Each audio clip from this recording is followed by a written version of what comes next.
If you're a DoorDash driver, unless you've been living under a rock, you probably heard of the Para app at some point. But exactly what is the Para app, and is it safe to use for Dashers without fear of being deactivated by DoorDash?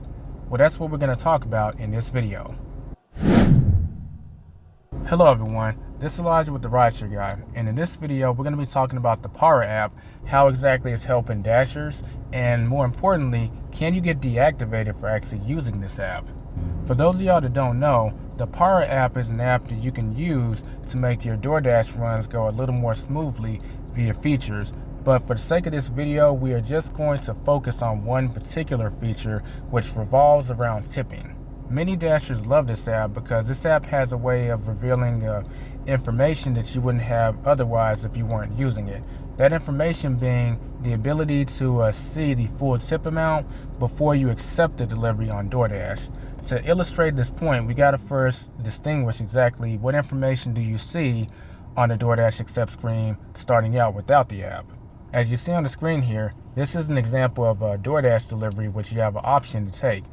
It says $6 on the screen, but if you look right under the $6, it says include DoorDash pay and customer tip. Total may be higher. When it comes to how much you earn off of a DoorDash delivery, the two factors that play the most is how much DoorDash is paying you directly and how much the customer tips. But the full customer tip may not always be showing on the accept screen, but we do want to stress that you do keep 100% of the tip. With that being said, there are cases where the tip could actually be higher than what's being displayed on the accept screen. So the end result is that your final earnings after you complete the delivery may be higher than what you see on the accept screen. This is where Para comes into play. The Para app has a way of reading the information in the DoorDash app, and it will text you to let you know exactly what is the full payout regardless of what you see on the screen right before you accept the delivery. This is an example of how this plays out. So you see on the screen, this is a DoorDash delivery which we have the option to accept. The amount at the bottom says that we can earn $16.50, but it's letting us know that the total may actually be higher. At the top of the screen, you see Para Sandbox, the delivery from, I'm gonna be honest, I'm not even gonna try and pronounce that name, but the yacht club has a $25 tip. The total pay is $36.50. So the Para app is saying what the total amount that you're gonna get is before you actually accept the delivery, which is pretty useful information to know. In other words, the Para app is just gonna be running in the background while you do your dashes, and every time you get a delivery from DoorDash, it's gonna let you know what the total is, so there's no real guessing in terms of how much you'll be paid. Now, the main obvious reason that DoorDash doesn't show the full tip like sometimes is to prevent cherry picking, which may disrupt the integrity of the service for customers, which is understandable, but the Para app is fairly easy to use, and tip transparency is a very useful feature for us drivers. Now, some of you may be asking, well, Elijah, is this app actually safe to use?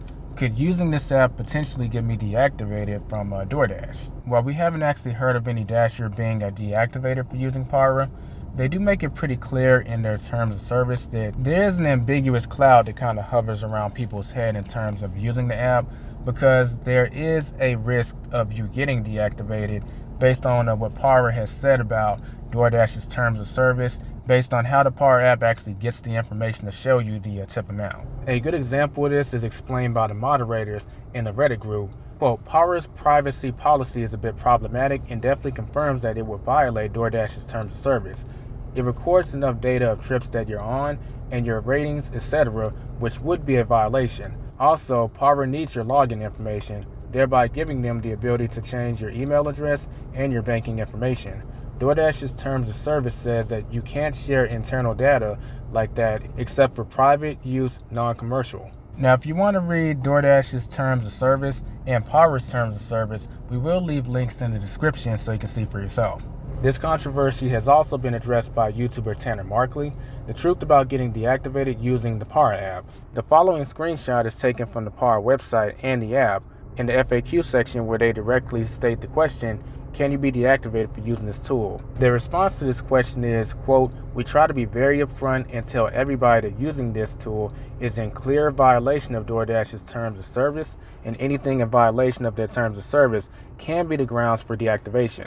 However, we don't believe that it's likely. And we believe that you have the right to make an informed decision and know full trip context as the independent contractor. This is basically them admitting that it is potentially in violation of DoorDash's terms of service and that deactivation could be a thing should you choose to use the app. So you might be wondering, well, Elijah, has the jury reached a verdict? Should I use the Power app or should I not? Well, ultimately, that's a personal choice that you're going to have to make. It's pretty clear that using it does offer you an advantage as a dasher, but it also comes with a level of risk. But I will say, regardless of if you choose to use the Power app or not, the best defense against getting deactivated from any one company, in this particular case DoorDash, regardless if you use the Power app or not, is to sign up for multiple delivery services so you're not so attached to any one app. So if you're like me, you already signed up for all the delivery apps that you can, regardless if you plan on delivering with them at this moment or not. You can't really put a price on peace of mind, and it feels good just to have all these apps available should you need them if one decides to deactivate you for whatever reason. But that does it for this video. What's your experience with the Power app? Are you for it? Are you against it? Do you think people are abusing it, or what's your thoughts? We'd love to hear that in the comment section below. And don't forget to hit that thumbs up button, subscribe if you're new, and hit that bell notification if you want to be notified when we drop another video. This has been Elijah with the Rideshare Guy. I will catch you in the next video. Be safe and be profitable.